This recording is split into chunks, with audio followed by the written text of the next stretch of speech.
चलिए आज का टारगेट स्टार्ट करते हैं। तो आज हमको पढ़ना है सुप्रीम कोर्ट के बारे में, ये हमारा पहला चैप्टर है। देन हम पढ़ेंगे हाई कोर्ट के बारे में और देन सबऑर्डिनेट कोर्ट्स। तो ये तीनों चैप्टर तो पढ़ना ही पढ़ना है, और आगे अगर अच्छा लगा तो हम बाकी के 2 चैप्टर्स भी पढ़ लेंगे। चलिए, supreme court. Unlike the American Constitution, the Indian Constitution has established an integrated judicial system with the Supreme Court at the top and the high courts below it. Under a high court and below the state level, there is a hierarchy of subordinate courts, जिसका मैंने mention किया, that is district courts and other lower courts. This single system of courts adopted from the Government of India Act of 1935 enforces both central laws as well as the state laws. In USA, on the other hand, the federal laws are enforced by the federal judiciary and the state laws are enforced by the state judiciary. There is thus a double system of courts in USA, one for the center and the other for the states. To sum up, India, although a federal country like the USA, has a unified judiciary and one system of fundamental law and justice. The Supreme Court of India was inaugurated on January 28, 1950. It succeeded the Federal Court of India, established under the Government of India Act of 1935. However, the jurisdiction of the Supreme Court is greater than that of its predecessor. This is because the Supreme Court has replaced the British Privy Council as the highest court of appeal. Articles 124 to 147 in Part 5 of the Constitution deal with the organization, independence, jurisdiction, powers, procedures, and so on of the Supreme Court. The Parliament is also authorized to regulate them. Now, composition and appointment. So, at present, the Supreme Court consists of 34 judges, 1 Chief Justice, and 33 other judges. In 2019, the Centre notified an increase in the number of Supreme Court judges from 31 to 34, including the Chief Justice of India. This followed the enactment of the Supreme Court Number of Judges Amendment Act 2019. Originally, the strength of the Supreme Court was fixed at 8, 1 Chief Justice and 7 other judges. तो कहाँ से कहाँ तक पहुँच गए हम? 7 से 34 तक चले गए. The Parliament has increased this number of other judges progressively to 10 in 1956, to 13 in 1960, to 17 in 1977, to 25 in 1986, to 30 in 2008, and to 33 in 2009. Appointment of judges. The judges of the Supreme Court are appointed by the President. The Chief Justice is appointed by the President after consultation with such judges of the Supreme Court and High Courts as he deems necessary. The other judges are appointed by President after consultation with the Chief Justice and such other judges of the Supreme Court and the High Courts as he deems necessary. The consultation with the Chief Justice is obligatory in the case of appointment of judge other than Chief Justice. Controversy over consultation. The Supreme Court has given different interpretation of the word consultation in the above provision.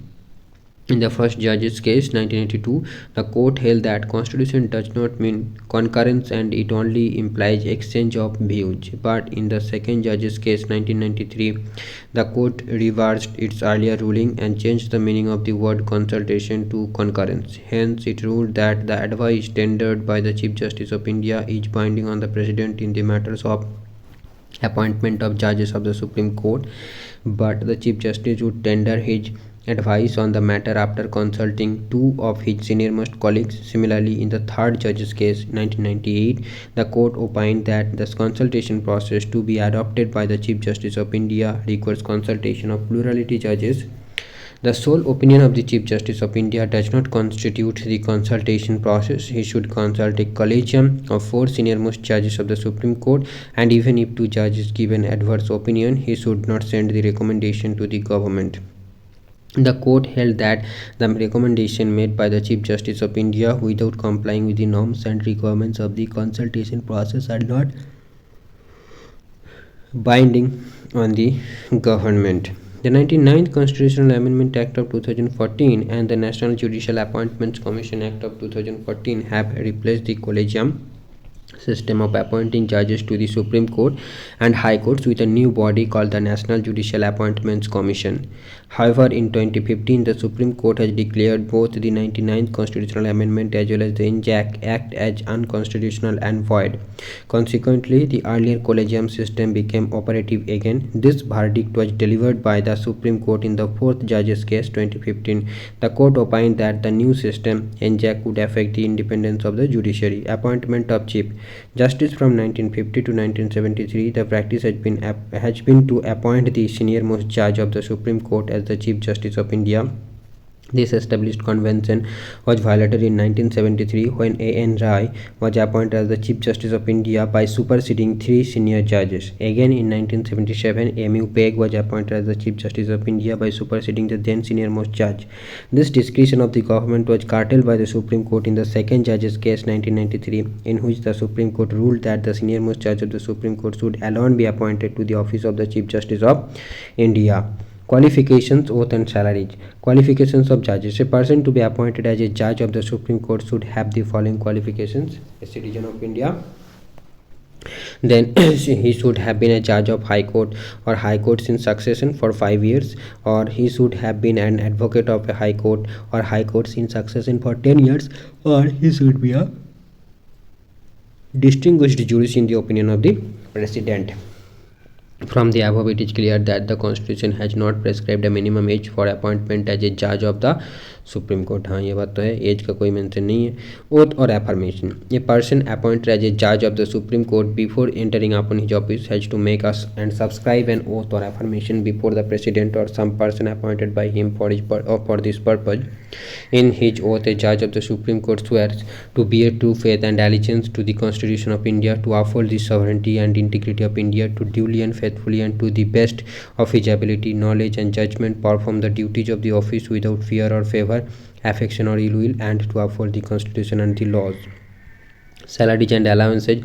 The salaries, allowances, privileges, leave and pension of the judges of the Supreme Court are determined from time to time by the Parliament. They cannot be varied to their disadvantage after their appointment except during a financial emergency. In 2018, the salary of the Chief Justice was increased from 1 lakh to 2.8 lakh per month, and that of a judge from 90,000 to 2.5 lakh per month. They are also paid sumptuary allowance, are provided with free accommodation and other facilities like medical, car, telephone, etc. The retired Chief Justice and judges are entitled to 50% of their last drawn salary as monthly pension. Now, tenure and removal. Tenure of judges. The Constitution has not fixed the tenure of a judge of the Supreme Court. However, it makes the following 3 provisions in this regard. He holds office until he attains the age of 65 years. Any question regarding his age is to be determined by such authority and such manner as provided by Parliament. He can resign his office by writing to the President. He can be removed from his office by the President on the recommendation of the Parliament. Removal of judges. A judge of the Supreme Court can be removed from his office by an order of the President. The President can issue the removal order only after an address by Parliament has been presented to him in the same session for such removal.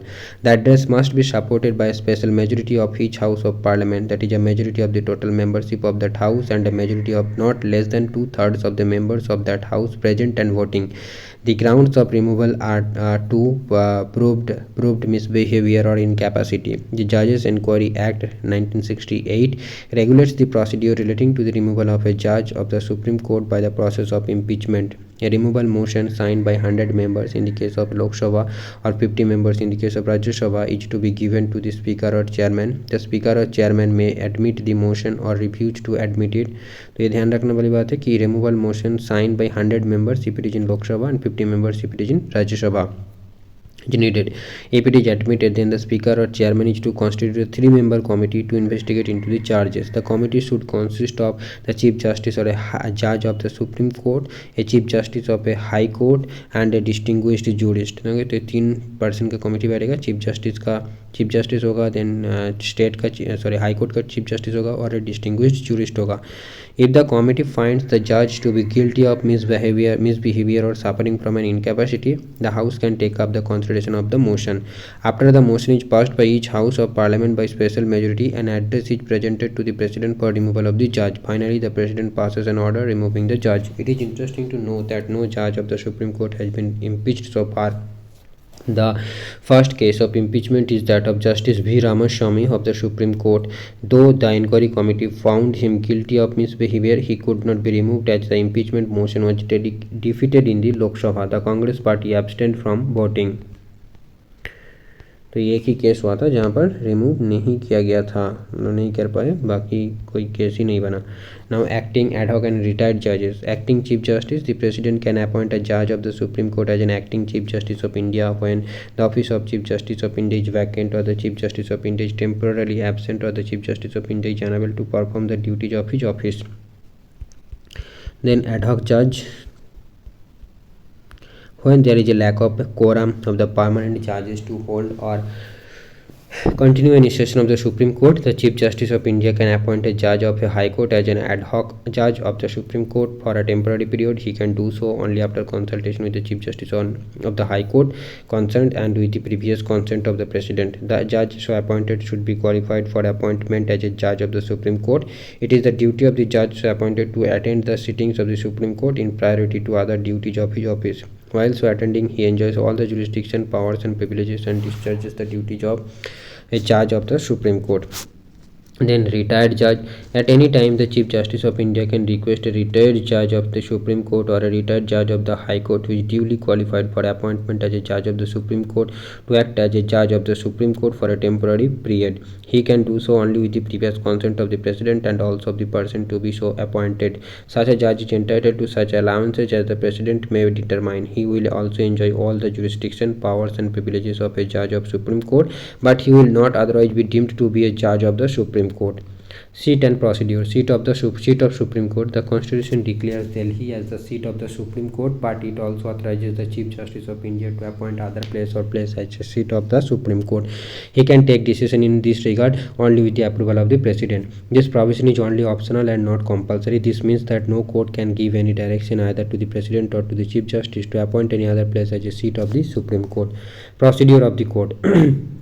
The Supreme Court can, with the approval of the President, make rules for regulating generally the practice and procedure of the court. The constitutional cases or references made by the President under Article 143 are decided by a bench consisting of at least 5 judges. All other cases are decided by single judges and division benches. The judgments are delivered by the open court. All judgments are by majority vote, but if differing, then judges can give dissenting judgments or opinions.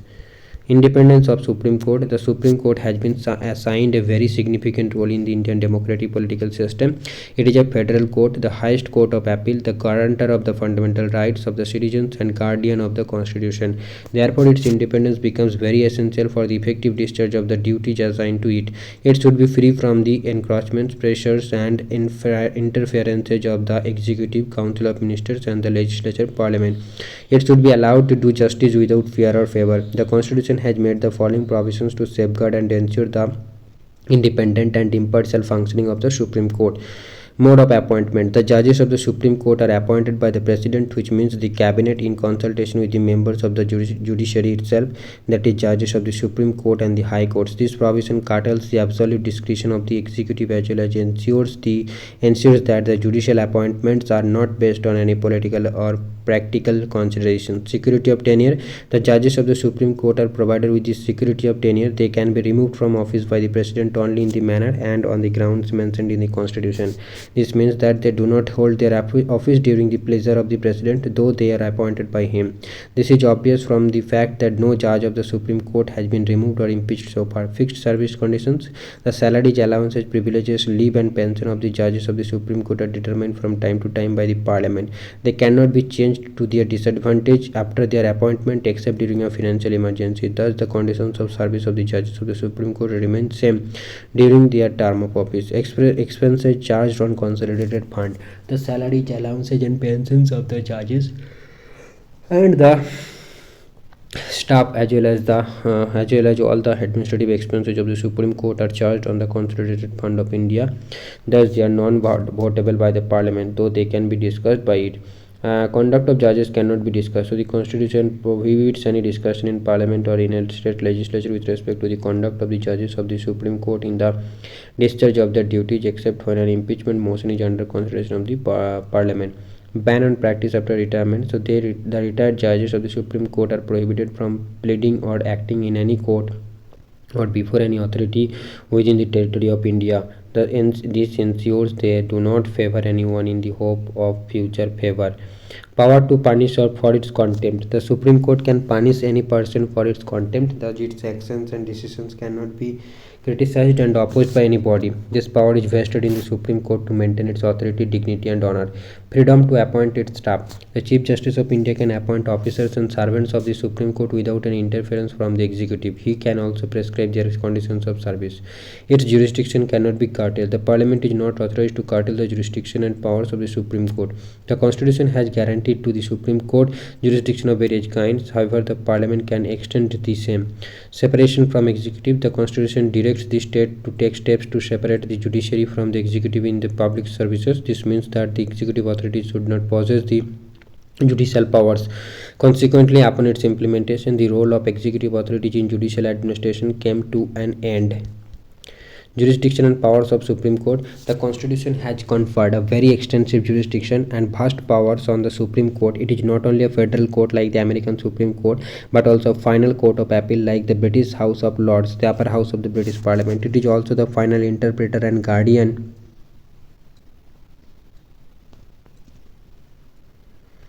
of the Constitution and guarantor of the fundamental rights of the citizens. Further, it has advisory and supervisory powers. Therefore, Aladi Krishna Swamy Iyer, a member of the drafting committee of the Constitution, rightly remarked, the Supreme Court of India has more powers than any other Supreme Court in any part of the world. The jurisdiction and powers of the Supreme Court can be classified into following: original jurisdiction, writ jurisdiction, appellate jurisdiction, advisory jurisdiction, a court of record, power of judicial review, constitutional interpretation, other powers. Original jurisdiction.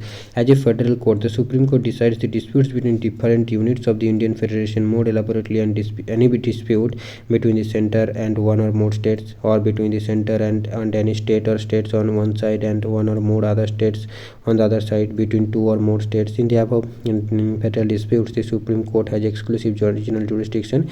Exclusive means no other court can decide such disputes, and original means the power to hear such disputes in the first instance, not by way of appeal. With regard to the exclusive original jurisdiction of the Supreme Court, 2 points should be noted. One, the dispute must involve a question, whether of law or fact, on which the existence or extent of a legal right depends. Thus, the question of political nature are excluded from it.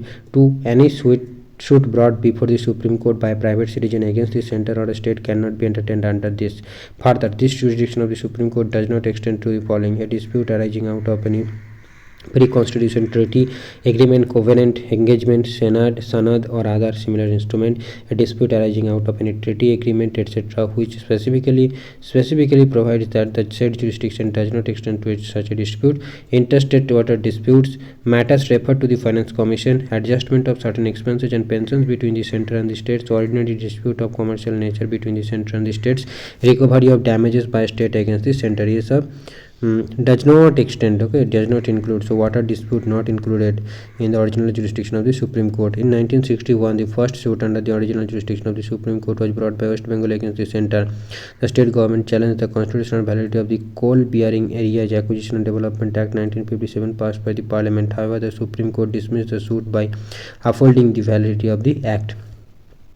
Then writ jurisdiction.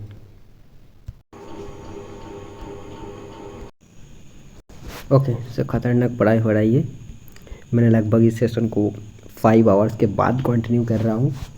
2 बजे से start किया था मैंने, उसके बाद सो गया था और ट्यूशन था, फिर मैं लगभग 7:30 बज रहा है अभी, तो आप स्टार्ट कर रहे हो, ठीक है। तो आई थिंक यहाँ पर मैंने पढ़ा था, आप रीड जुरिस्डिक्शन से पढ़ते हैं। देखो, the Constitution has constituted the Supreme Court as the guarantor and defender of the fundamental rights of the citizens.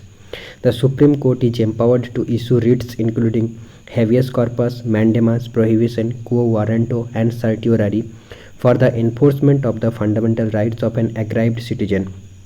In this regard, the Supreme Court has original jurisdiction in the sense that an aggrieved citizen can directly go to the Supreme Court, not necessarily by way of appeal. However, the writ jurisdiction of the Supreme Court is not exclusive. The High Courts are also empowered to issue writs for the enforcement of the fundamental rights. It means when the fundamental rights of a citizen are violated, the aggrieved party has the option of moving either the High Court or the Supreme Court directly. Therefore, the original jurisdiction of the Supreme Court with regard to federal disputes is different from its original jurisdiction with regard to disputes relating to fundamental rights. In the first case, it is exclusive, and in the second case, it is concurrent with the High Court's jurisdiction.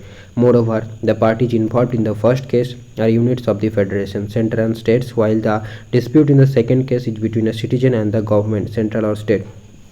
There is also a difference between the writ jurisdiction of the Supreme Court and that of the High Court. The Supreme Court can issue writs only for the enforcement of the fundamental rights and not for other purposes. The High Court, on the other hand, can issue writs not only for the enforcement of the fundamental rights but also for other purposes. It means that the writ jurisdiction of the High Court is wider than that of the Supreme Court, but the Parliament can confer on the Supreme Court the power to issue writs for other purposes also. Then, appellate jurisdiction. As mentioned earlier, the Supreme Court has not only succeeded the Federal Court of India but also replaced the British Privy Council as the highest court of appeal.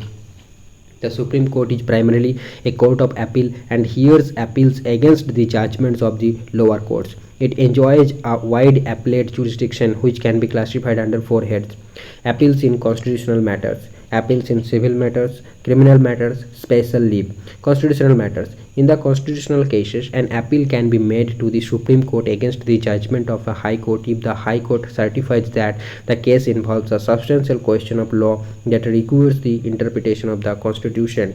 Based on the certificate, the party in the case can appeal to the Supreme Court on the ground that the question has been wrongly decided. Civil matters. In civil cases, an appeal lies to the Supreme Court from any judgment of a High Court if the High Court certifies that the case involves a substantial question of law of general importance and that the question needs to be decided by the Supreme Court. Originally, only those civil cases that involved a sum of 20,000 could be appealed before the Supreme Court, but this monetary limit was removed by the 30th Constitutional Amendment Act of 1972. Criminal matters. The Supreme Court hears appeals against the judgment in a criminal proceeding of a High Court if the High Court has on appeal reversed an order of acquittal of an accused person and sentenced him to death, or has taken before itself any case from any subordinate court and convicted the accused person and sentenced him to death, or certifies that the case is a fit one for appeal to the Supreme Court. In the first two cases, an appeal lies to the Supreme Court as a matter of right, that is without any certificate of the High Court, but if the High Court has reversed the order of conviction and has ordered the acquittal of the accused, there is no right to appeal to the Supreme Court. In 1970, the Parliament had enlarged the criminal appellate jurisdiction of the Supreme Court. Accordingly, an appeal lies to the Supreme Court from the judgment of a High Court if the High Court has on appeal reversed an order of acquittal of an accused person and sentenced him to imprisonment for life or for 10 years, or has taken before itself any case from any subordinate court and convicted the accused person and sentenced him to imprisonment for life or for 10 years. Further, the appellate jurisdiction of the Supreme Court extends to all civil and criminal cases in which the Federal Court of India had jurisdiction to hear appeals from the High Court but which are not covered under the civil and criminal appellate jurisdiction of the Supreme Court mentioned above. Appeal by special leave. The Supreme Court is authorized to grant in its discretion special leave to appeal from any judgment in any matter passed by any court or tribunal in the country, except military tribunal and court martial. This provision contains the four aspects as under. It is a discretionary power and hence cannot be claimed as a matter of right. It can be granted in any judgment, whether final or interlocutory.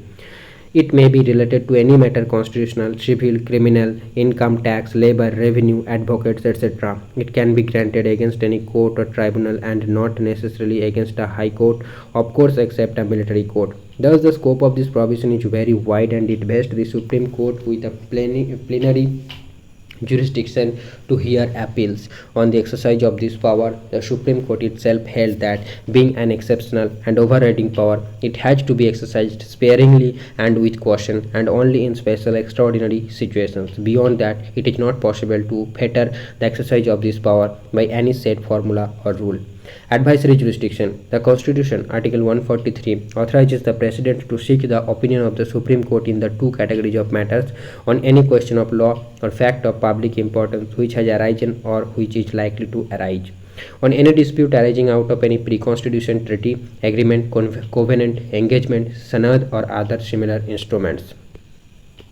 In the first case, the Supreme Court may tender or may refuse to tender its opinion to the President. But in the second case, the Supreme Court must tender its opinion to the President. In both the cases, the opinion expressed by the Supreme Court is only advisory and not a judicial pronouncement. Hence, it is not binding on the President. He may follow or may not follow the opinion. However, it facilitates the government to have an authoritative legal opinion on a matter to be decided by it.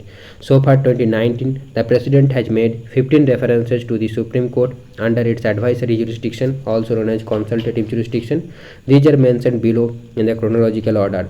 Delhi Laws Act in 1951, Kerala Education Bill in 1952, Berubadi Union in 1960, Sea Customs Act in 1963, Keshav Singh's case relating to the privileges of the legislature in 1964, Presidential election in 1974, Special Courts Bill in 1978, Jammu and Kashmir Resettlement Act in 1982, Kaveri Water Disputes Tribunal in 1992, Rama Janma Bhoomi case in 1993, consultation process to be adopted by the Chief Justice of India in 1998, legislative competence of the centre and states on the subject of natural gas and liquefied natural gas in 2001, the constitutional validity of the Election Commission's decision on deferring the Gujarat Assembly elections in 2002, Punjab Termination of Agreements Act in 2004, 2G Spectrum case verdict and the mandatory auctioning of natural resources across all sectors in 2012. A court of record. As a court of record, the Supreme Court has two powers. The judgments, proceedings and acts of the Supreme Court are recorded for perpetual memory and testimony. These records are admitted to be of evidentiary value and cannot be questioned when produced before any court. They are recognized as legal precedents and legal references. It has power to punish for contempt of court either with simple imprisonment for a term up to 6 months or with fine of 2,000 or with both. In 1991, the Supreme Court has ruled that it has power to punish for contempt not only of itself but also of high courts, subordinate courts and tribunals functioning in the entire country. Contempt of court may be civil or criminal. Civil contempt means willful disobedience to any judgment, order, writ or other process of a court or willful breach of an undertaking given to a court. Criminal contempt means the publication of any matter or doing an act which scandalizes or lowers the authority of a court or prejudices or interferes with the due course of a judicial proceeding or interferes or obstructs the administration of justice in any other manner. However, innocent publication and distribution of some matter, fair and accurate report of judicial proceedings, fair and reasonable criticism of judicial acts and comment on the administrative side of the judiciary do not amount to contempt of court. Power of judicial review. Judicial review is the power of the Supreme Court to examine the constitutionality of legislative enactments and executive orders of both the central and state governments. On examination, if they are found to be violative of the Constitution, ultra vires, they can be declared as illegal, unconstitutional and invalid, null and void by the Supreme Court. Consequently, they cannot be enforced by the government. Constitutional interpretation. The Supreme Court is the ultimate interpreter of the Constitution. It can give final version to the spirit and content of the provisions of the Constitution and the verbiage used in the Constitution. While interpreting the Constitution, the Supreme Court is guided by a number of doctrines. In other words, the Supreme Court applies various doctrines in interpreting the Constitution. The important doctrines are mentioned below: doctrine of severability, doctrine of waiver, doctrine of eclipse, doctrine of territorial nexus, doctrine of pith and substance, doctrine of colorable legislation, doctrine of implied powers, doctrine of incidental and ancillary powers, doctrine of precedent, doctrine of occupied field, doctrine of prospective overruling, doctrine of harmonious construction and doctrine of liberal interpretation. Other powers. Besides the above, the Supreme Court has numerous other powers. It decides the disputes regarding the election of the President and the Vice President. In this regard, it has the original, exclusive and final authority. It inquires into the conduct and behavior of the chairman and members of the Union Public Service Commission on a reference made by the President. If it finds them guilty of misbehavior, it can recommend to the President for their removal. The advice tendered by the Supreme Court in this regard is binding on the President. It has power to review its own judgment or order. Thus, it is not bound by its previous decision and can depart from it in the interest of justice or community welfare. Community welfare. In brief, the Supreme Court is a self-correcting agency. For example, in the Kesavanand Bharati case 1973, the Supreme Court departed from its previous judgment in the Goloknath case 1967. It is authorized to withdraw the cases pending before the High Courts and dispose them by itself. It can also transfer a case or appeal pending before one High Court to another High Court. Its law is binding on all courts in India. Its decree or order is enforceable throughout the country. All authorities, civil and judicial in the country, should act in aid of the Supreme Court. It has power of judicial superintendence and control over all the courts and tribunals functioning in the entire territory of the country. The Supreme Court's jurisdiction and powers with respect to matters in the Union list can be enlarged by the Parliament. Further, its jurisdiction and powers with respect to other matters can be enlarged by a special agreement of the centre and the states. Supreme Court advocates.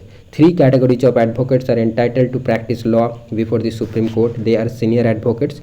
These are advocates who are designated as senior advocates by the Supreme Court of India or by any High Court. The court can designate any advocate with his consent as senior advocate if in its opinion, by virtue of his ability, standing at the bar, or special knowledge or experience in law, the said advocate is deserving of such distinction. A senior advocate is not entitled to appear without an advocate on record in the Supreme Court or without a junior in any other court or tribunal in India. He is also not entitled to accept instructions to draw pleadings or affidavits, advise on evidence, or do any drafting work of an analogous kind in any court or tribunal in India, or undertake conveyancing work of any kind whatsoever, but this prohibition shall not extend to setting any such matter as aforesaid in consultation with a junior.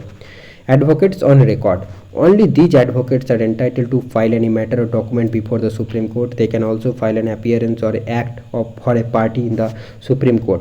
Other advocates. These are advocates whose names are entered on the roll of any state bar council maintained under the Advocates Act 1961, and they can appear and argue any matter on behalf of a party in the Supreme Court, but they are not entitled to file any document or matter before the court.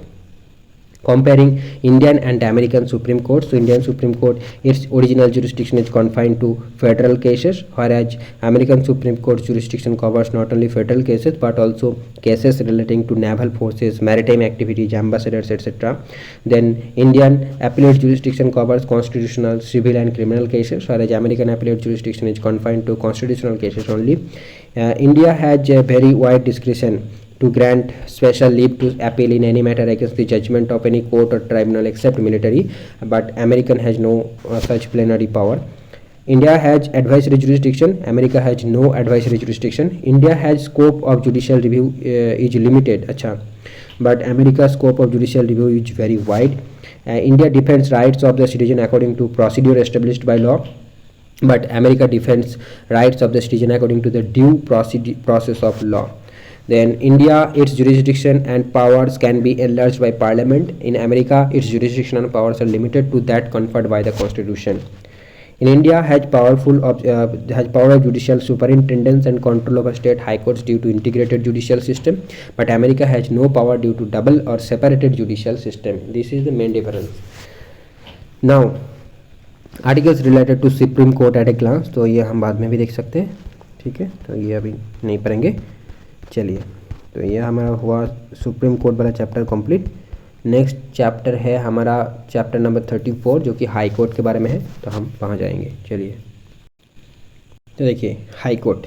In the Indian single integrated judicial system, the high court operates below the Supreme court but above the subordinate courts.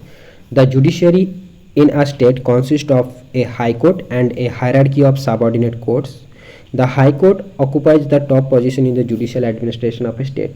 The institution of high court originated in India in 1862 when the high courts were set up at Kolkata, Bombay and Madras.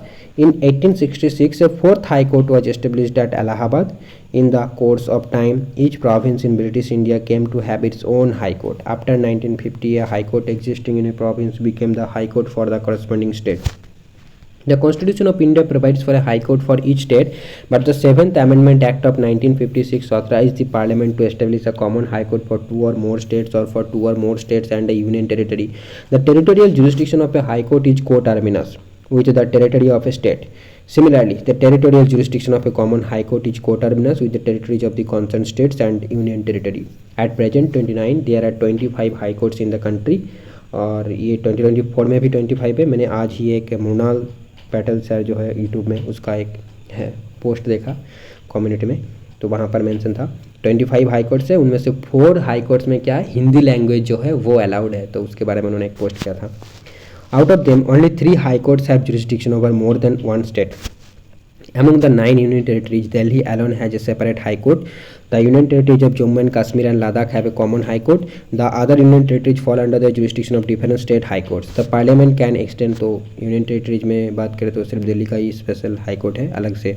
The parliament can extend the jurisdiction of a high court to any union territory or exclude the jurisdiction of a high court from any union territory. The name, year of establishment, territorial jurisdiction, seat with bench of all 25 high courts are mentioned in the table. At chapter number of this chapter, articles 214 to 231 in part 6 of the constitution deal with the organization, independence, jurisdiction, powers, procedures and so on of the high courts. Supreme court का क्या article था, क्या section था, part था, बता सकते हो, comment कीजिए। नेक्स्ट हम देखेंगे देखेंगे composition and appointment.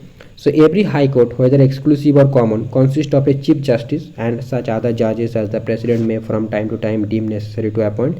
Thus the constitution does not specify the strength of a high court and leaves it to the discretion of the president. But Supreme Court में कितना था, 34 था. Accordingly, the president determines the strength of a high court from time to time depending upon its workload. Appointment of judges. The judges of a high court are appointed by the president. The chief justice is appointed by the president after consultation with the chief justice of India and the governor of the state concerned. For appointment of other judges, the chief justice of the concerned high court is also consulted. In case of a common high court for 2 or more states, the governors of all the states concerned are consulted by the president. In the second judge's case, the Supreme Court ruled that no appointment of a judge of the High Court can be made unless it is in conformity with the opinion of the Chief Justice of India. In the third judge's case, the Supreme Court opined that in case of the appointment of High Court judges, the Chief Justice of India should consult a collegium of 2 senior-most judges of the Supreme Court. Thus, the sole opinion of the Chief Justice of India alone does not constitute the consultation process. इसके बारे में ऊपर chapter में था। The 99th Constitutional Amendment Act of 2014 and the National Judicial Appointments Commission Act of 2014 have replaced the collegium system of appointing judges to the Supreme Court and High Courts with a new body called the National Judicial Appointments Commission. However, in 2015, the Supreme Court has declared both the 99th Constitutional Amendment as well as the Exact Act as unconstitutional and void. Consequently, the earlier collegium system became operative again. This verdict was delivered by the Supreme Court in the 4th Judge's case 2015. The court opined that the new system would affect the independence of the judiciary. Qualifications, oath and salaries. So qualifications of judges: a person to be appointed as a judge of a high court should have the following qualifications. He should be a citizen of India. He should have held a judicial office in the territory of India for 10 years, or so he should have been an advocate of a high court or high courts in succession for 10 years. From the above, it is clear that the constitution has not prescribed a minimum age. Same बात है, supreme court में भी ऐसा था for appointment as a judge of a high court. Moreover, unlike in the case of the Supreme Court, the constitution makes no provision for appointment of a distinguished jurist as a judge of a high court. But यहाँ पर ये वाला point नहीं है, distinguished jurist वहाँ पर mention था कि होना चाहिए, अगर प्रेसिडेंट ने लगा तो अपॉइंटमेंट के लिए वो जरूरी था, मतलब क्राइटेरिया था, यहाँ पर वो नहीं है। Oath or affirmation: a person appointed as a जज of a high court before entering upon his office has to make and subscribe an oath or affirmation before the governor of the state or some person appointed by him for these purposes.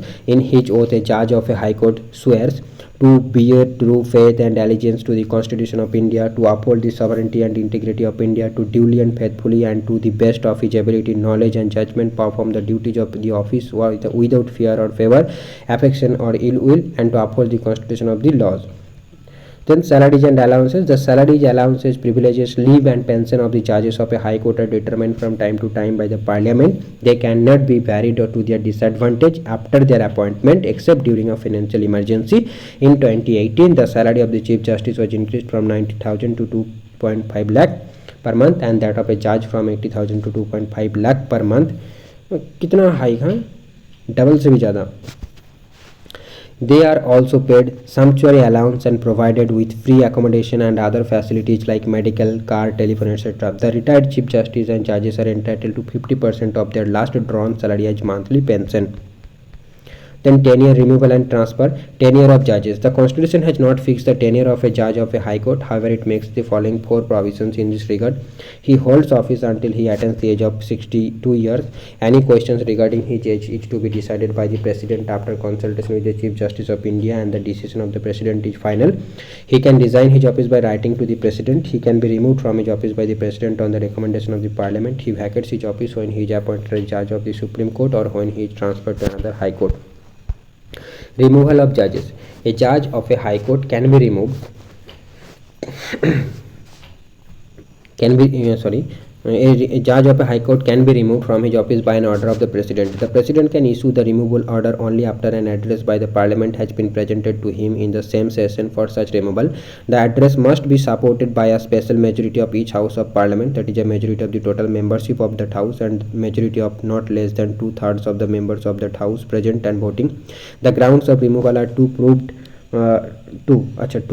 misbehavior or incapacity. Thus, a judge of a High Court can be removed in the same manner and on the same grounds as a judge of the Supreme Court. The Judges Enquiry Act 1968 regulates the procedure relating to the removal of a judge of a High Court by the process of impeachment. A removal motion signed by 100 members. Same here, in the case of Lok Sabha and 50 members, Rajya Sabha is to be given to the Speaker or Chairman. The Speaker or Chairman may admit the motion or refuse to admit it. If it is admitted, then the Speaker or Chairman is to constitute a 3-member committee to investigate into the charges. The committee should consist of the Chief Justice or a judge of the Supreme Court, B, a Chief Justice of a High Court and a distinguished jurist. If the committee finds the judge to be guilty of misbehavior or suffering from an incapacity, the House can take up the consideration of the motion. After the motion is passed by each House of Parliament by special majority, an address is presented to the President for removal of the judge. Finally, the President passes an order removing the judge. From the above, it is clear that the procedure for the impeachment of a judge of a High Court is the same as that for the judge of the Supreme Court. It is interesting to know that no judge of a High Court has been impeached so far.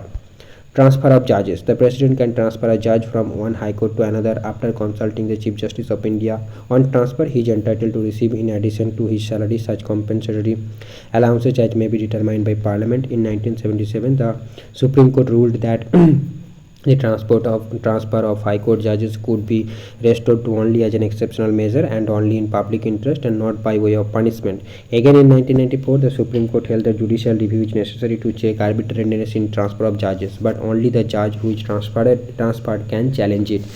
In the third judge's case, the Supreme Court opined that in case of the transfer of High Court judges, the Chief Justice of India should consult, in addition to the collegium of 4 senior-most judges of the Supreme Court, the Chief Justice of the 2 High Courts, one from which the judge is being transferred and the other receiving him. Thus, the sole opinion of the Chief Justice of India does not constitute the consultation process.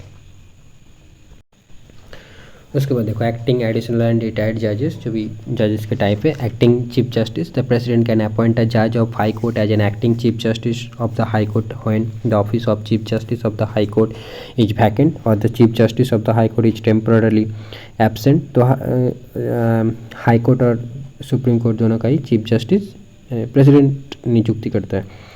Then the Chief Justice of the High Court is unable to perform the duties of his office. ये same ही है.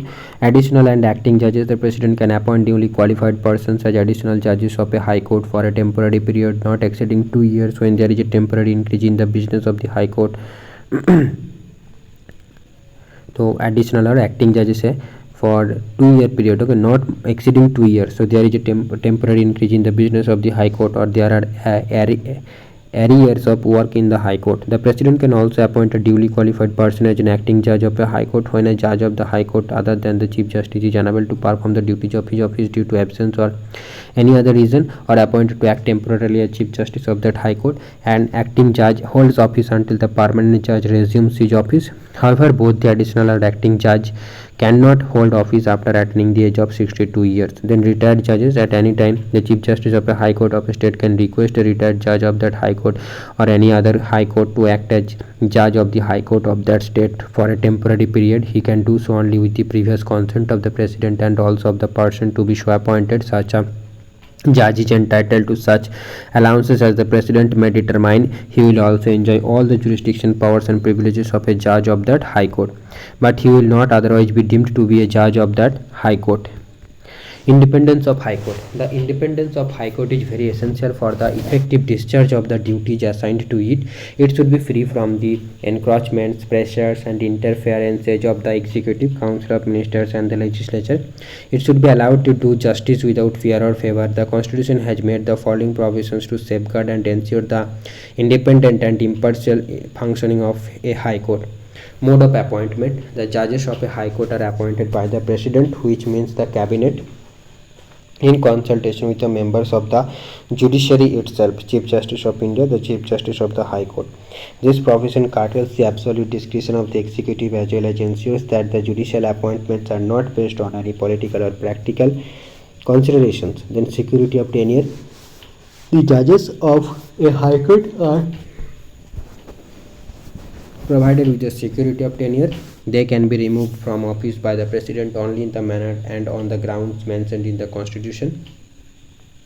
This means that they do not hold their office during the pleasure of the President, though they are appointed by him. This is obvious from the High Courts के जो judges of वो do not hold their office during the pleasure of the President. This is obvious from the fact that no charge of a High Court has been removed or impeached so far. Then fixed service conditions. The salary, allowances, privileges, leave and pension of the judges of a High Court are determined from time to time by the Parliament, but they cannot be changed to their disadvantage after their appointment except during a financial emergency. Thus the conditions of service of the judges of a High Court remain same during the term of office. Expenses charged on consolidated fund. The salaries and allowances of the judges, the salaries, allowances and pensions of the staff as well as the administrative expenses of a High Court are charged on the consolidated fund of the state.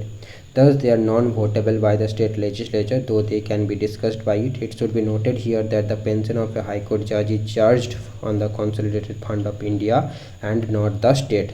देखो high court का जो जज है उसका fund salary का जो भी खर्चा है वो कहाँ से आता है ना consolidated fund of India and not the state. तो स्टेट पे नहीं करते इसका सैलरी जो भी है allowances. Conduct of judges cannot be discussed. The Constitution prohibits any discussion in Parliament or in a state legislature with respect to the conduct of the judges of a High Court in the discharge of their duties, except when an impeachment motion is under consideration of the Parliament. इसलिए भाई जजेस powerful होते हैं. चलो ban on practice after retirement. The retired permanent जजेस of a high court are prohibited from pleading or acting in any court or before any authority in India except the Supreme Court and the other high courts. This ensures that they do not favor anyone in the hope of future favor. Power to punish for its contempt. A high court can punish any person for its contempt. Thus its actions and decisions cannot be criticized and opposed by anybody. This power is vested in a high court to maintain its authority, dignity and honor. Freedom to appoint its staff. The Chief Justice of a High Court can appoint officers and servants of the High Court without any interference from the executive. He can also prescribe their conditions of service. Its jurisdiction cannot be curtailed. The jurisdiction and powers of a High Court insofar as they are specified in the Constitution cannot be curtailed both by the Parliament and the state legislature. But in other aspects, the jurisdiction and powers of a High Court can be changed both by the Parliament and the state legislature. Separation from executive. The Constitution directs the states to take steps to separate the judiciary from the executive in public services. This means that the executive authority should not possess the judicial powers. Consequent upon its implementation, the role of executive authorities in judicial administration came to an end. Now, jurisdiction and powers of High Court. Like the Supreme Court, the High Court has been vested with quite extensive and effective powers. It is the highest court of appeal in the state. It is the protector of the fundamental rights of the citizens. It is vested with the power to interpret the Constitution. Besides, it has supervisory and consultative roles. However, the Constitution does not contain detailed provisions with regard to the jurisdiction and powers of a High Court. It only lays down that the jurisdiction and powers of a High Court are to be the same as immediately before the commencement of the Constitution. But there is one addition, that is the Constitution gives a High Court jurisdiction over revenue matters, which it did not enjoy in the pre-constitution era. The Constitution also confers by other provisions some more additional powers on a High Court like credit jurisdiction, power of superintendence, consultative power, etc. Moreover, it empowers the Parliament and the state legislature to change the jurisdiction powers of a High Court. At present, a High Court enjoys the following jurisdictional powers: original jurisdiction, writ jurisdiction, appellate jurisdiction, supervisory jurisdiction, control over subordinate courts, a court of record, power of judicial review. The present jurisdictional powers of a High Court are governed by the constitutional provision, the letters patent, the Acts of Parliament, the Acts of State Legislature, Indian Penal Code 1860, Criminal Procedure Code 1973, and Civil Procedure Code 1908. Original jurisdiction, it means the power of a High Court to hear disputes in the first instance, not by way of appeal. It extends to the following: matters of admiralty and contempt of court, disputes relating to the election of members of parliament and state legislature, regarding revenue matter or an act ordered or done in revenue collection, enforcement of fundamental rights of citizens, cases ordered to be transferred from a subordinate court involving the interpretation of the constitution to its own file. The four high courts, Calcutta, Bombay, Madras and Delhi high courts, have original civil jurisdiction in cases of higher value. Before 1973, the Calcutta, Bombay, Madras high courts also had original criminal jurisdiction. This was fully abolished by the Criminal Procedure Code 1973. Then writ jurisdiction. Article 226 of the Constitution empowers a High Court to issue writs including habeas corpus, mandamus, certiorari, prohibition and quo warranto for the enforcement of the fundamental rights of the citizens and for any other purpose. The phrase "for any other purpose" refers to the enforcement of an ordinary legal right. The High Court can issue writs to any person, authority and government not only within its territorial jurisdiction but also outside its territorial jurisdiction if the cause of action arises within its territorial jurisdiction. The writ jurisdiction of the High Court under Article 226 is not exclusive but concurrent with the writ jurisdiction of the Supreme Court under Article 32. It means when the fundamental rights of a citizen are violated, the aggrieved party has the option of moving either the High Court or the Supreme Court directly. However, the writ jurisdiction of the High Court is wider than that of the Supreme Court. This is because the Supreme Court can issue writs only for the enforcement of fundamental rights and not for any other purpose. That is, it does not extend to a case where the breach of an ordinary legal right is alleged. In the Chandra Kumar case 1997, the Supreme Court ruled that the writ jurisdiction of both the High Court and the Supreme Court constitute a part of the basic structure of the Constitution. Hence, it cannot be ousted or excluded even by way of an amendment to the Constitution. Then, appellate jurisdiction. A High Court is primarily a court of appeal. It hears appeals against the judgments of subordinate courts functioning in its territorial jurisdiction. It has appellate jurisdiction in both civil and criminal matters. Hence, the appellate jurisdiction of a High Court is wider than its original jurisdiction. Civil matters. The civil appellate jurisdiction of a High Court is as follows: first, appeals from the orders and judgments of the district courts, additional district courts and other subordinate courts lie directly to the High Court on both questions of law and fact if the amount exceeds the stipulated limit. Second, appeals from the orders and judgments of the district court or other subordinate courts lie to the High Court in the cases involving questions of law only and not questions of fact. The Calcutta, Bombay and Madras High Courts have provisions for intra-court appeals. When a single judge of the High Court has decided a case either under the original or appellate jurisdiction of the High Court, an appeal from such a decision lies to the division bench of the same High Court. Appeals from the decisions of the administrative and other tribunals lie to the division bench of the state High Court. In 1997, the Supreme Court ruled that the tribunals are subject to the writ jurisdiction of the High Courts. Consequently, it is not possible for an aggrieved person to approach the Supreme Court directly against the decisions of the tribunals without first going to the High Courts.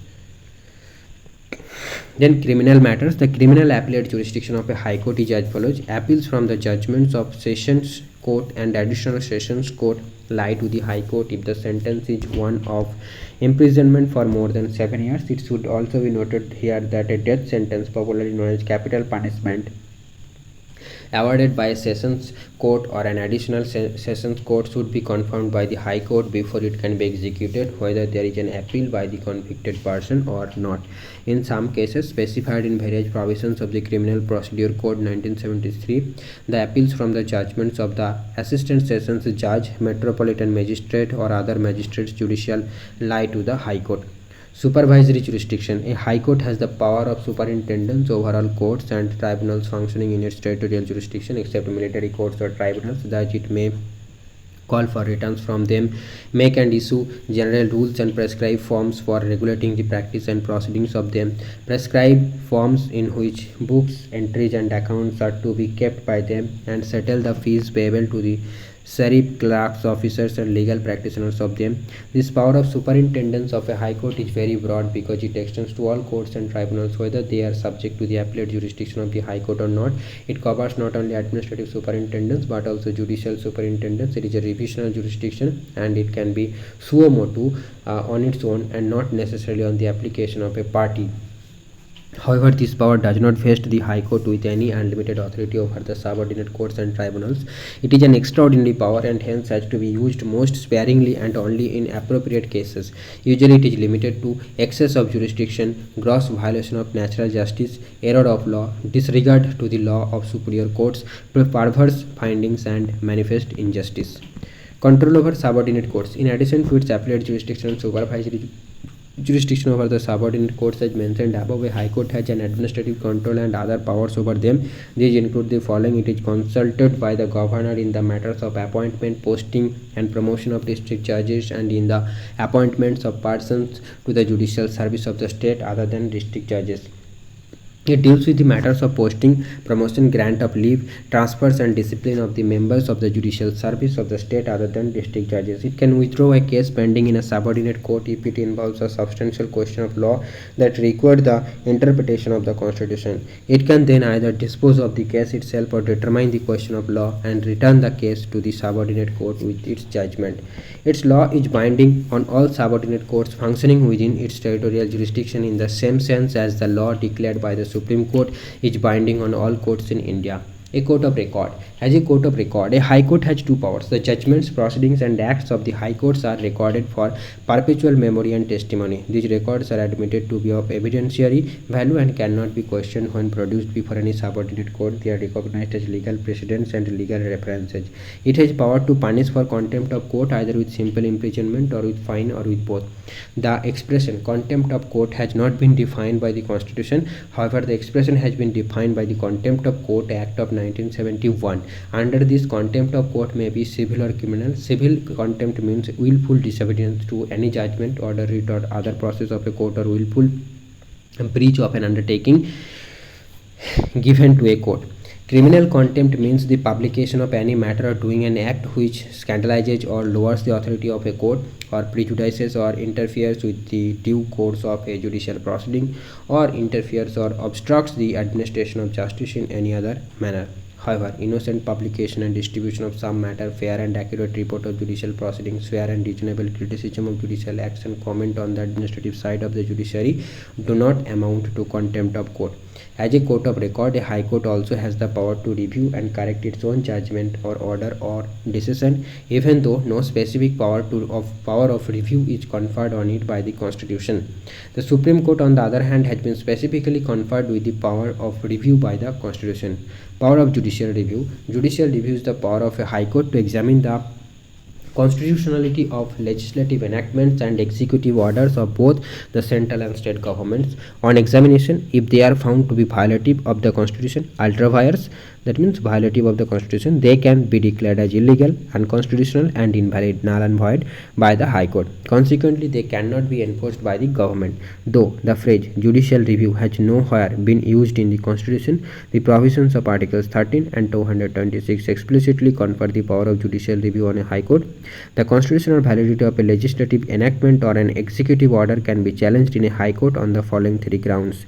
It infringes the fundamental rights, part 3. It is outside the competence of the authority which has framed it, and it is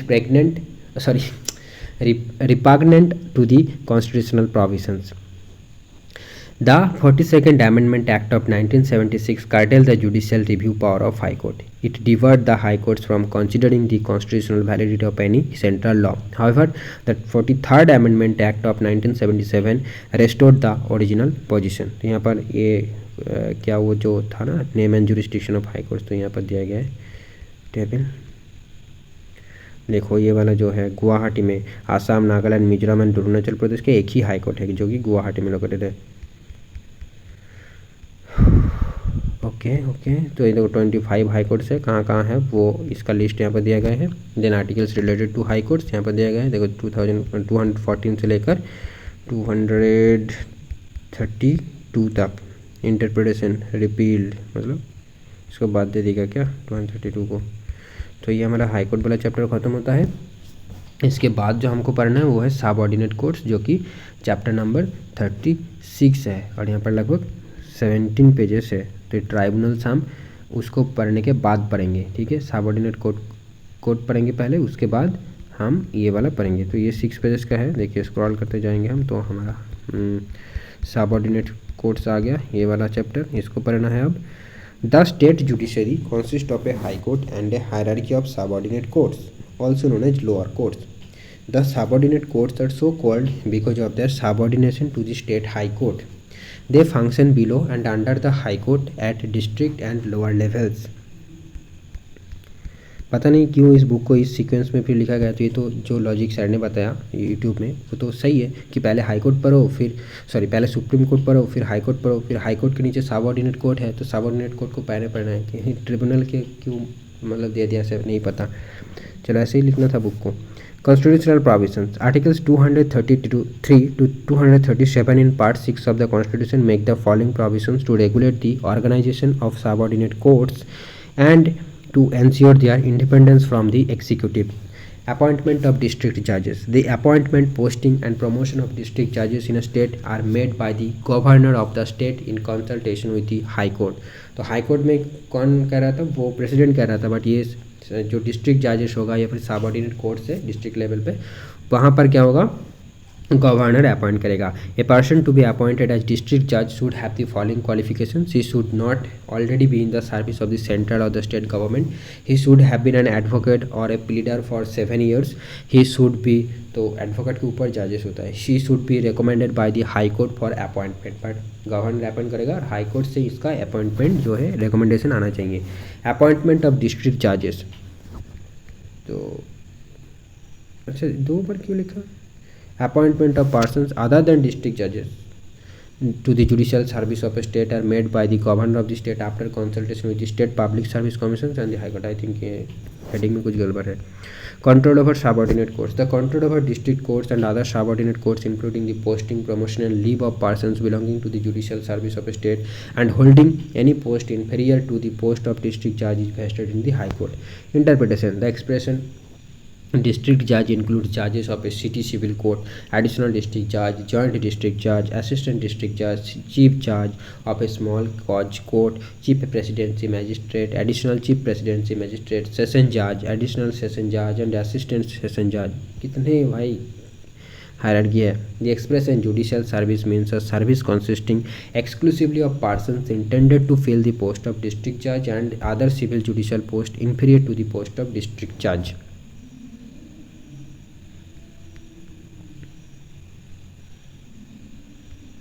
Application of the above provisions to certain magistrates. The governor may direct that the above mentioned provisions relating to persons in the state judicial service would apply to any class or classes of magistrates in the state. Structure and jurisdiction. The organizational structure, jurisdiction, and nomenclature of the subordinate judiciary are laid down by the states. Hence, they differ slightly from state to state. Broadly speaking, there are 3 tiers of civil and criminal courts below the high court. This is shown as follows. तो high court के नीचे होता है district and session जजेस court, और उसके नीचे होगा civil side, criminal side, subordinate जजेस court, chief judicial magistrates court. अच्छा मतलब सिविल साइड में होगा सबऑर्डिनेट जजेस कोर्ट, देन उसके नीचे होगा मुंसिफ्स कोर्ट, और क्रिमिनल साइड में इसके नीचे होगा chief judicial magistrates court and judicial magistrates court. The district जज is the highest judicial authority in the district. The district judge is the highest judicial authority in the district. He possesses original and appellate jurisdiction in both civil as well as criminal matters. In other words, the district judge is also the sessions judge. When he deals with civil cases, he is known as the district judge, and when he hears the criminal cases, he is called as the sessions judge. अच्छी बात है। तो district जज 2 role है, एक है session जज और दूसरा है डिस्ट्रिक्ट जज। ओके, सो द डिस्ट्रिक्ट जज হচ্ছে সিভিল কেস অ্যান্ড সেশন জাজ is criminal case, criminal cases. Okay, the district judge exercises both judicial and administrative powers. He also has supervisory powers over all the subordinate courts in the district. Appeals against his orders and judgments lie to the High Court. The sessions judge has the power to impose any sentence, including life imprisonment and capital punishment, death sentence. Capital punishment मतलब death sentence हमने पहले पढ़ा. However a capital punishment passed by him is subject to confirmation by the high Court whether there is an appeal or not. Below the district and session court stands the court of subordinate judge on the civil side and court of chief judicial magistrate on the criminal side. The subordinate judge exercises unlimited pecuniary jurisdiction over civil suits. The chief judicial magistrate decides criminal cases which are punishable with imprisonment for a term up to 7 years. Okay, the chief judicial magistrate decides criminal cases which are punishable with imprisonment for a term up to 7 years. At the lowest level, on the civil side, the court of municip, and on the criminal side is the court of judicial magistrate. The municip possesses limited jurisdiction and decides civil cases of small pecuniary stake. The judicial magistrate tries criminal cases which are punishable with imprisonment for a term up to 3 years. In some metropolitan cities, there are city civil courts, chief judges on the civil side, and the courts of metropolitan magistrates on the criminal side. Some of the states and presidency towns have established small causes courts. तो ये अलग अलग state में अलग अलग होता है, जैसे हमने पहले लाइन में पढ़ा. These courts decide the civil cases of small value in a summary manner.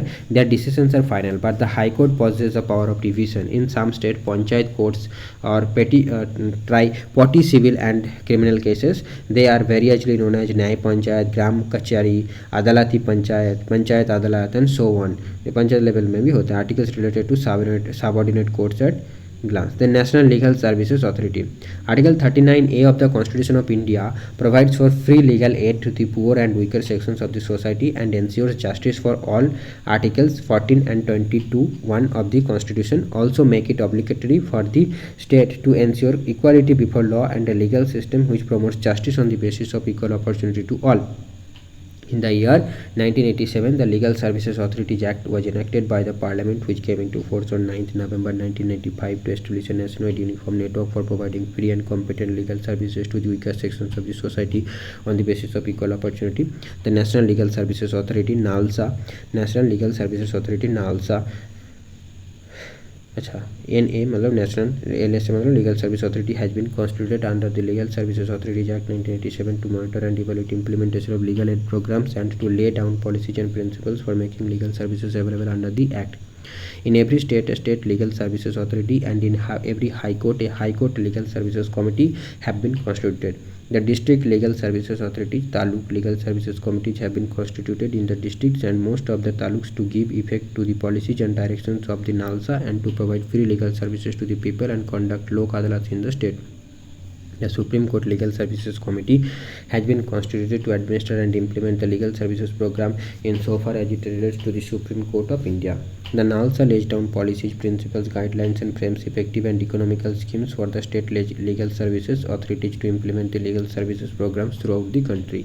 Primarily, the state legal services authorities, district legal services authorities, taluk legal services committees, etc. have been asked to discharge the following main functions on regular basis: to provide free and competent legal services to the eligible persons, to organize lok adalats for amicable settlement of disputes, to organize legal awareness camps in the rural areas. The free legal services include payment of court fee, process fees and all other charges payable or incurred in connection with any legal proceedings, providing services of lawyers in legal proceedings, obtaining and supply of certified copies of orders and other documents in legal proceedings, preparation of appeal paper book including printing and translation of documents in legal proceedings. The persons eligible for getting free legal services include women and children, members of industrial workmen, victims of mass disaster, violence, flood, drought, earthquake, industrial disaster, disabled persons, persons in custody, persons whose annual income does not exceed 1 lakh, and in the Supreme Court Legal Services Committee the limit is 1,25,000. Victims of trafficking in human beings or beggar, तो इन सबको free legal aid मिल सकता है. लोक अदालत ये क्या है? The लोक अदालत is a forum where the cases or disputes which are pending in a court or which are at pre-litigation stage not yet brought before a court are compromised or settled in an amicable manner. Meaning, the Supreme Court has explained the meaning of the institution of lok adalat in the following way. The lok adalat is an old form of adjudicating system prevailed in ancient India and its validity has not been taken away even in the modern days too. The word lok adalat means people's court. This system is based on Gandhian principles. It is one of the components of ADR, Alternative Dispute Resolution System. As the Indian courts are overburdened with the backlog of cases and the regular courts are to decide the cases involving a lengthy, expensive and tedious procedure, the court takes years together to settle even petty cases. The Lok Adalat therefore provides alternative resolution or device for expeditious and inexpensive justice. In Lok Adalat proceedings, there are no victors and vanquished, and thus no rancor. The experiment of Lok Adalat as an alternate mode of dispute settlement has come to be accepted in India as a viable, economic, efficient and informal one. The Lok Adalat is another alternative in judicial justice. This is a recent strategy for delivering informal, cheap and expeditious justice to the common man by way of settling disputes which are pending in courts and also those which have not yet reached courts by negotiation, conciliation, and by adopting persuasive common sense and human approach to the problems of the disputants with the assistance of specially trained and experienced members of a team of conciliators. Statutory status. The first Lok Adalat camp in the post-independence era was organized in Gujarat in 1982. This initiative proved very successful in the settlement of disputes. Consequently, the institution of Lok Adalat started spreading to other parts of the country. At that time, this institution was functioning as a voluntary and conciliatory agency without any statutory backing for its decision. In view of its growing popularity, there arose a demand for providing a statutory backing to the institution and the awards given by Lok Adalat. Hence, the institution of Lok Adalat has been given statutory status under the Legal Services Authorities Act 1987. The Act makes the following provisions relating to the organization and functioning of the Lok Adalat. The State Legal Services Authority of the or the District Legal Services Authority or the Supreme Court Legal Services Committee or the High Court Legal Services Committee or the Taluk Legal Services Committee or a PAP may organize Lok Adalats at such intervals and places and for exercising such jurisdiction and for such areas as it thinks fit. Every Lok Adalat organized for an area shall consist of such number of serving or retired judicial officers and other persons of the areas may be specified by the agency organizing such Lok Adalat. Generally, a Lok Adalat consists of a judicial officer as the chairman and a lawyer, advocate and a social worker as members. A Lok Adalat shall have jurisdiction to determine and to arrive at a compromise or settlement between the parties to a dispute in respect of any case pending before any court or any matter which is falling within the jurisdiction of any court and not brought before such court. Thus, the Lok Adalat can deal with not only the cases pending before a court but also with the disputes at pre-litigation stage. The various matters such as matrimonial, family disputes, criminal, compoundable offences cases, land acquisition cases, labor disputes, workman compensation cases, bank recovery cases, pension cases, housing board and slum clearance cases, housing finance cases, consumer grievance cases, electricity matters, disputes relating to telephone bills, municipal matters including house tax cases, disputes with cellular companies, etc. are being taken up in the Lok Adalat. But the Lok Adalat shall have no jurisdiction in respect of any case or matter relating to an offence not compoundable under any law. In other words, the offences which are non-compoundable under any law fall outside the purview of the Lok Adalat. Any case pending before the court can be referred to the Lok Adalat for settlement if the parties thereof agree to settle the dispute in the Lok Adalat. One of the parties thereof makes an application to the court referring the case to the Lok Adalat, or the court is satisfied that the matter is an appropriate one to take in cognizance of the Lok Adalat. In the case of a pre-litigation dispute, the matter can be referred to the Lok Adalat for settlement by the agency organizing the Lok Adalat on receipt of an application from any one of the parties to the dispute. The Lok Adalat shall have the same powers as are vested in a civil court under the Code of Civil Procedure 1908 while trying a suit in respect of the following matters: the summoning and enforcing the attendance of any witness, examining him on oath, the discovery and production of any document, the reception of evidence on affidavits, the requisitioning of any public record or document from any court or office, and such other matters as may be prescribed. Further, a Lok Adalat shall have the requisite powers to specify its own procedure for the determination of any dispute coming before it. Also, all proceedings before a Lok Adalat shall be deemed to be judicial proceedings within the meaning of the Indian Penal Code 1860, and every Lok Adalat shall be deemed to be a civil court for the purpose of the Code of Criminal Procedure 1973. An award of a Lok Adalat shall be deemed to be a decree of a civil court or any order of any other court. Every award made by Lok Adalat shall be final and binding on all the parties to the dispute. No appeal shall lie to any court against the award of the Lok Adalat. Then benefits. According to the Supreme Court, the benefits under Lok Adalat are as follows. There is no court fee, and if court fee is already paid, but the amount will be refunded if the dispute is settled at Lok Adalat. The basic features of Lok Adalat are the procedural flexibility and speedy trial of the disputes. There is no strict application of procedural laws like the Civil Procedure Code and the Evidence Act while assessing the claim by Lok Adalat. The parties to the dispute can directly interact with the judge through their counsel, which is not possible in regular courts of law. The award by the Lok Adalat is binding on the parties, and it has the status of a decree of a civil court, and it is not appealable, which does not cause the delay in the settlement of disputes. Finally, in view of above facilities provided by the Act, Lok Adalats are boon to the litigating public, as they can get their dispute settled fast and free of cost amicably. The Law Commission of India summarized the advantages of ADR, alternative dispute resolution, in the following way: it is less expensive, it is less time consuming, it is free from technicalities vis-a-vis conducting of cases in law courts. Parties are free to discuss their differences of opinion without any fear of disclosure before any law courts.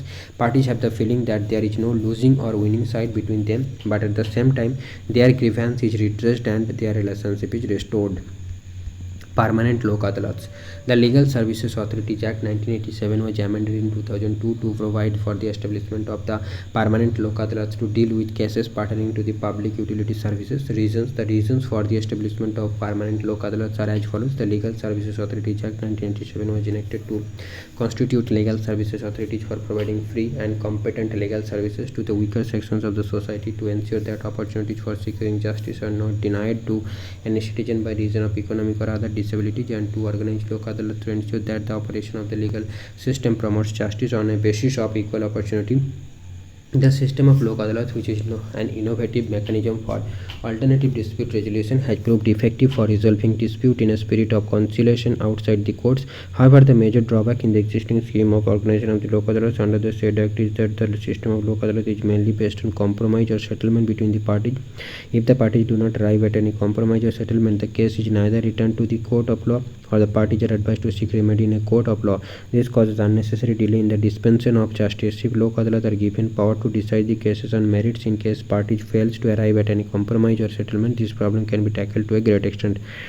Further, the cases which arise in relation to public utility services such as Mahanagar Telephone Nigam Limited, Delhi Vidyut Board, etc. need to be settled urgently so that people get justice without delay even at pre-litigation stage, and that most of the petty cases such which ought not to be go in the regular courts would be settled at the pre-litigation stage itself, which would result in reducing the workload of the regular courts to a great extent. It is therefore proposed to amend the Legal Services Authority Act 1987 to set up permanent Lok Adalats for providing compulsory pre-litigation mechanism for conciliation and settlement of cases relating to public utility services.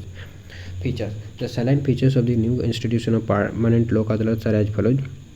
The permanent Lok Adalat shall consist of a chairman who is or has been a district judge or additional district judge or has held judicial office higher in rank than that of the district judge, and two other persons having adequate experience in public utility services. The permanent Lok Adalat shall exercise jurisdiction in respect of one or more public utility services such as transport services of passengers or goods by air, road and water, postal, telegraph or telephone services, supply of power, light or water to the public by any establishment, public conservancy or sanitation services in hospitals or dispensaries, and insurance services. The pecuniary jurisdiction of the permanent Lok Adalat shall be up to rupees 10 lakhs. However, the central government may increase the said pecuniary jurisdiction from time to time. The permanent Lok Adalat shall have not jurisdiction in respect of any matter relating to an offence not compoundable under any law. Before the dispute is brought before any court, any party to the dispute may make an application to the permanent Lok Adalat for settlement of the dispute. After an application is made to the permanent Lok Adalat, no party to the application shall invoke jurisdiction of any court in the same dispute. Where it appears to the permanent Lok Adalat that there exist elements of a settlement which may be acceptable to the parties, it shall formulate the terms of a possible settlement and submit them to the parties for their observations, and in case the parties reach an agreement, the permanent Lok Adalat shall pass an award in terms thereof. In case parties to the dispute fail to reach an agreement, the permanent Lok Adalat shall decide the dispute on merits. Every award made by the permanent Lok Adalat shall be final and binding on all the parties thereto, and shall be by a majority of the persons constituting the permanent Lok Adalat. Family Courts. The Family Courts Act 1984 was enacted to provide for the establishment of family courts with a view to promote conciliation and secure speedy Settlement of disputes relating to marriage and family affairs. Reasons. The reasons for the establishment of separate family courts are as follow. Several associations of women, other organizations and individuals are asked from time to time that family courts be set up for the settlement of family disputes, or emphasis should be laid on conciliation and achieving socially desirable results, and adherence to rigid rules of procedure and evidence should be eliminated. The Law Commission in its 59th report 1974 had also stressed that in dealing with disputes concerning the family, the court ought to adopt an approach radically different from that adopted in ordinary civil proceedings, and that it should make reasonable efforts at settlement before the commencement of the trial. The Code of Civil Procedure was amended in 1976 to provide for a special procedure to be adopted in suits or proceedings relating to matters concerning the family. However, not much use has been made by the courts in adopting this conciliatory procedure, and the courts continue to deal with family disputes in the same manner as other civil matters, and the same adversary approach prevails. The need was therefore felt in the public interest to establish family courts for speedy settlement of family disputes. Therefore, the main objectives and reasons for setting up of family courts are to create a specialized court which will exclusively deal family matters, so that such a court may have the necessary expertise to deal with these cases expeditiously. Thus, experts and expeditious disposal are two main factors for establishing such a court.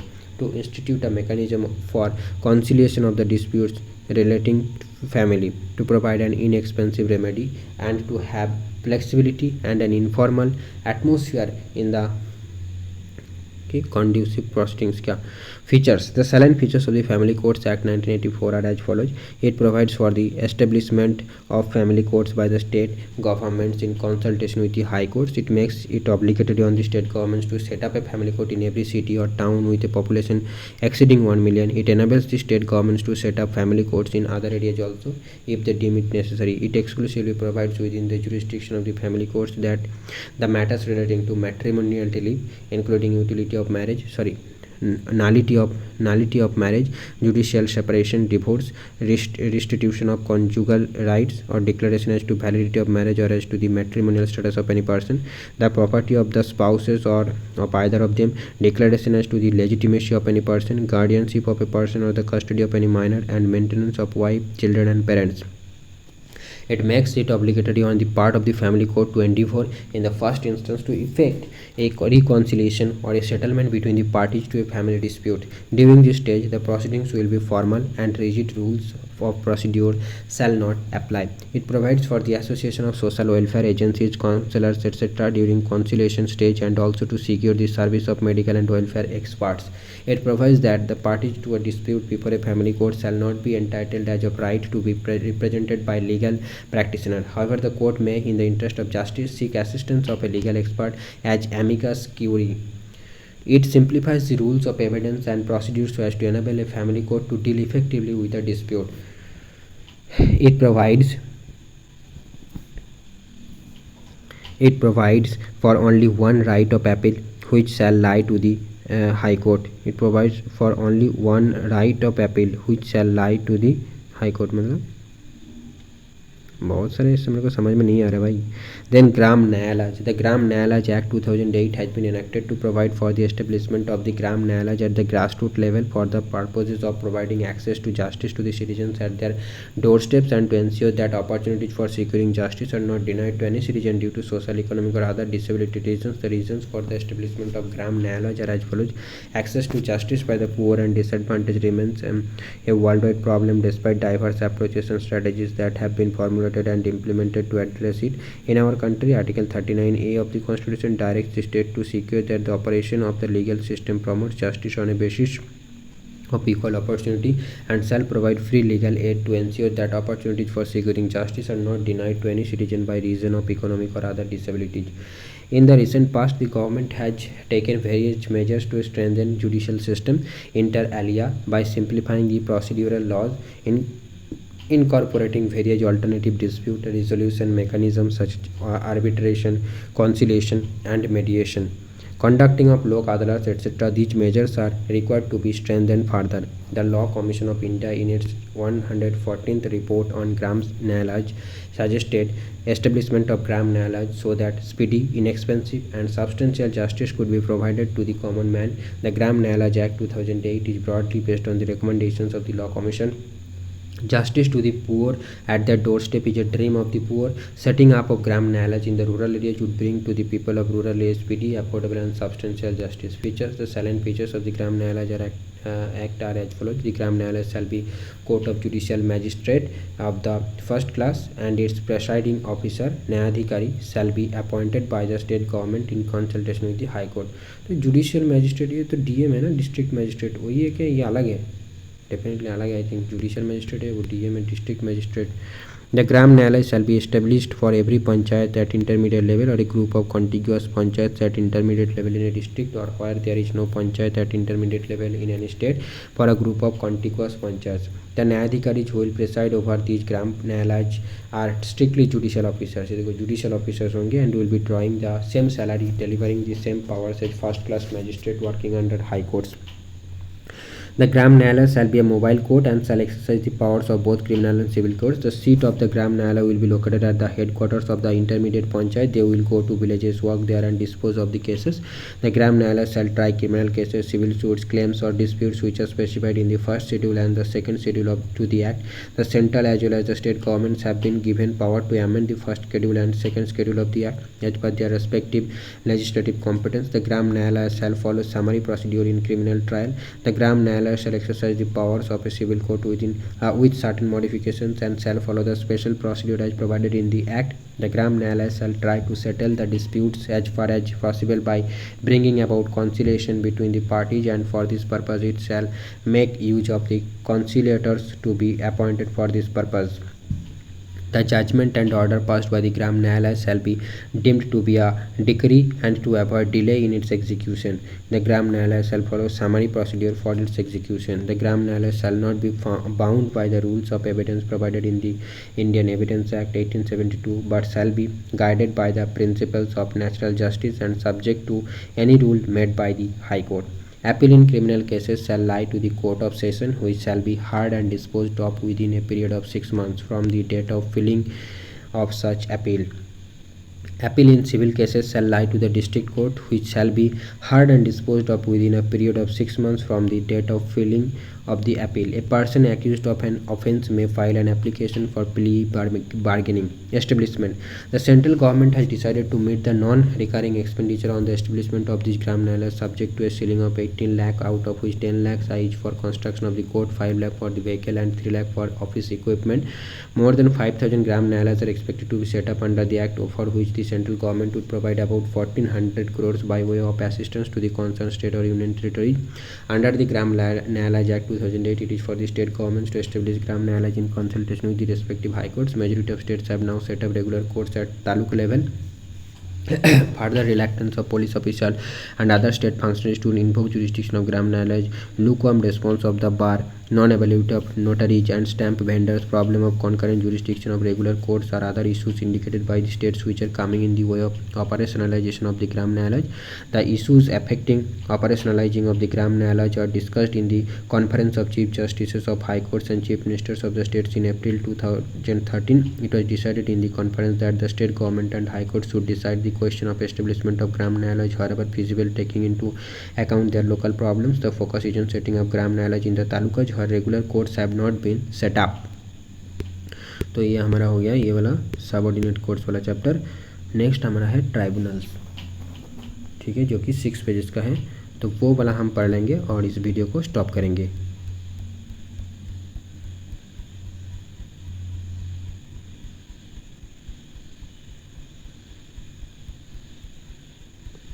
तो ये है हमारा tribunals वाला chapter, इसको आपको देख लेते हैं। Tribunals. The original Constitution did not contain provisions with respect to tribunals. The 42nd amendment act of 1976 at the new part that is 14A to the constitution. This part is entitled as tribunals and consists of only two articles, article 323a dealing with the administrative tribunals and article 323b dealing with tribunals of other matters. So 42nd amendment part 14a in article है दो, article 323a and b, right. Then देखते हैं इसमें administrative tribunals, article 323a empowers the parliament to provide for the establishment of administrative tribunals for the adjudication of disputes relating to recruitment and conditions of service of persons appointed to public services of the center, the states, local bodies, public corporations and other public authorities. In other words, article 323a enables the parliament to take out the adjudication of disputes relating to service matters from the civil courts and the high courts and place it before the administrative tribunals. In pursuance of article 323a, the parliament has passed the Administrative Tribunals Act in 1985. The Act authorizes the central government to establish one central administrative tribunal and the state administrative tribunals. This Act opened a new chapter in the sphere of providing speedy and inexpensive justice to the aggrieved public servants. Central Administrative Tribunals (CAT). The Central Administrative Tribunal was set up in 1985 with the principal bench at Delhi and additional benches in different states. At present, it has 17 regular benches, 15 of which operate at the principal seats of high courts and the remaining 2 at Jaipur and Lucknow. These benches are also hold circuit sittings at other seats of high courts. The CAT exercises original jurisdiction in relation to recruitment and all service matters of public servants covered by it.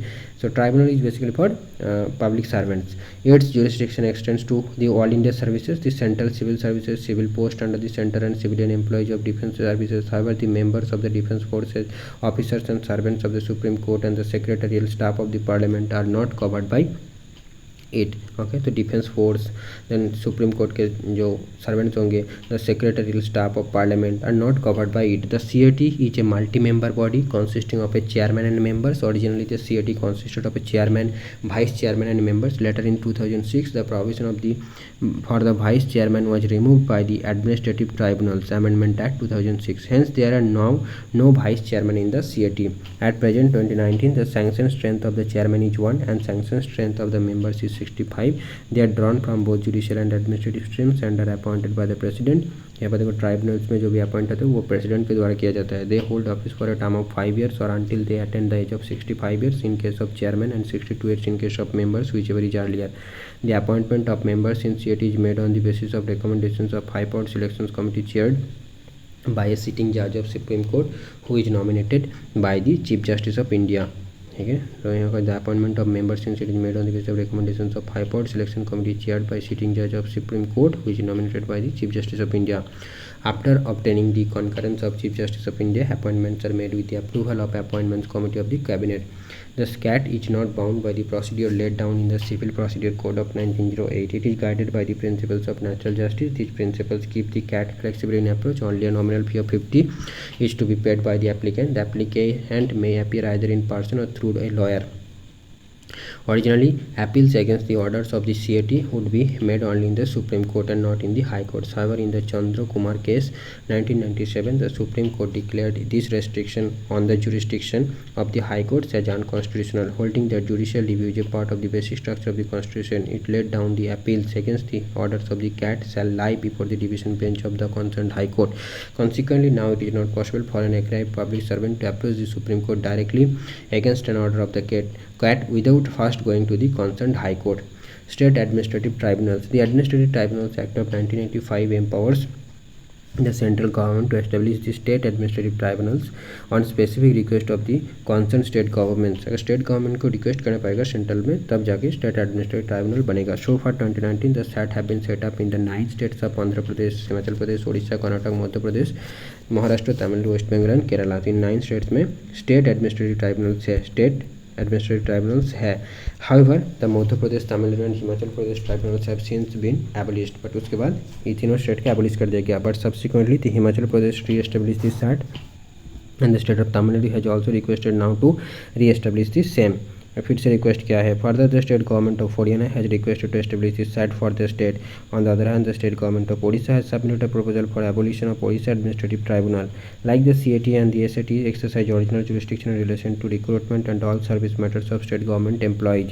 The chairman and members of the SAT are appointed by the president after consultation with the governor of the state concerned.